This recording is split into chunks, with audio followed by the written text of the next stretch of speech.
Hey y'all, thanks for tuning in today, and I'm going to show you how to make these cool spring fling coasters by Janine Babich.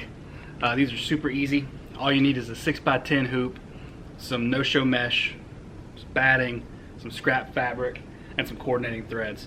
I'm going to bring you over here and we'll get on into it.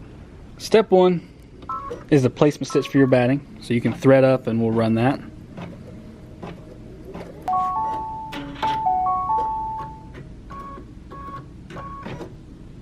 Now that it gave me that placement stitch, I can take my pre-cut batting and just line it up and make sure it's covered up on all areas. Drop your foot and run step two, which is just going to tack this batting down. Now what I'm going to do is just take some scissors and trim the excess off the edges right here. Once you look like this, you can load your hoop back in.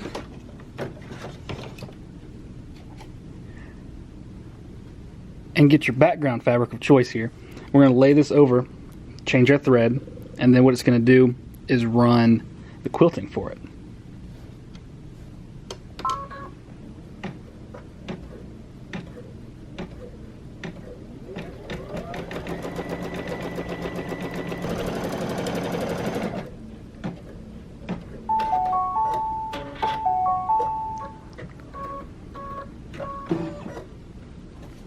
Alright.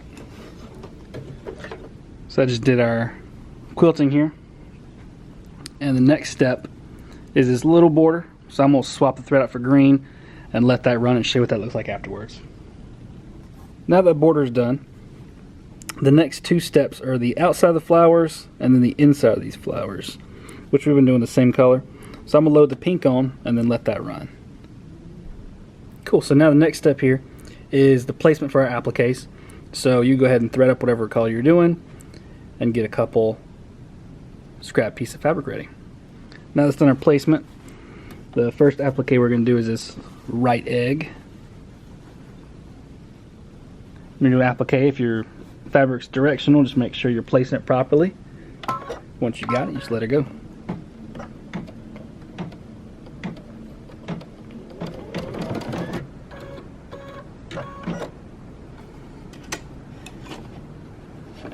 Now I'm just going to get in here and trim around that.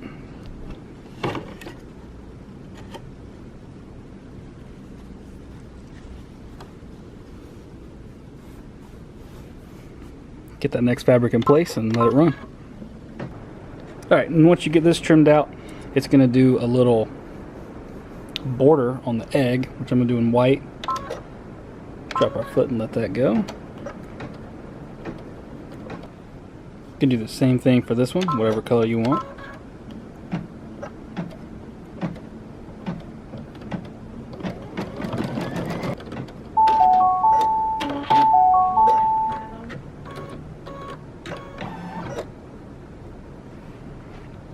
Alright, so now that we got all that done, the next step is going to be the satin stitch for this egg. So you can thread up your coordinating thread and let it roll. Alright, and now our last step, you're going to take two pieces of matching fabric that uses your background. One is just a small rectangular piece. The other is also a small rectangular piece with this part pressed so you don't have any raw edges. What you're going to do is we're going to close it up like an envelope. So you're going to lay this down, make sure you're covering your stitch down here. We're going to go right side down with the folded side, and then take your other piece that's not folded or pressed and lay it right over top of that. Make sure you overlap enough so it doesn't open up on you. And then once you feel like you have that all straight and squared away, you can drop your foot. And you do want to be super careful here because on one side it's going to try and get caught, so I recommend using like a turning tool or something just to help you press it down.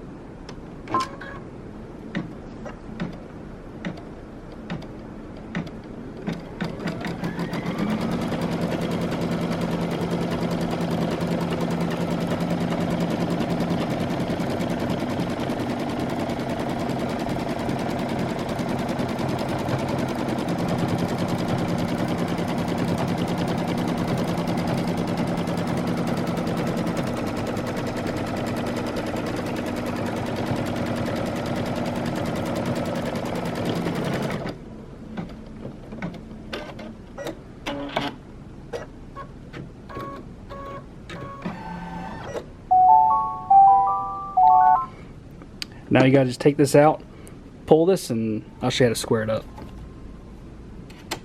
Alright, we're not quite done. Still got to square up here. So what you want to do is take a ruler, rotary cutter, try to make sure you can frame here. And you want to trim this to about 1/4 inch. Just like that.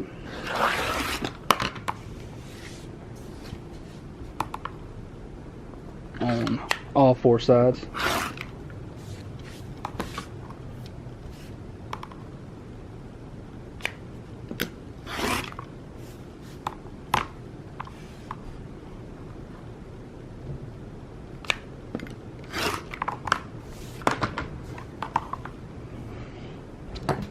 Biggest trick here is you want to take some scissors and cut this at these points, and that's going to help it fold or turn a lot cleaner, just like that. Then you can just grab all this,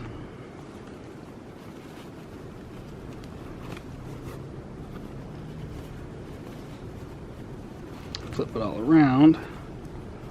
You got something like this. Take a turning tool and just gently ease out those corners.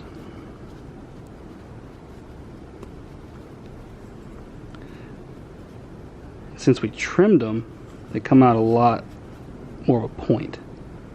And then I'm going to go back and press this, but that's what you got there. Thank y'all for watching. Hope you enjoyed. Please like and subscribe.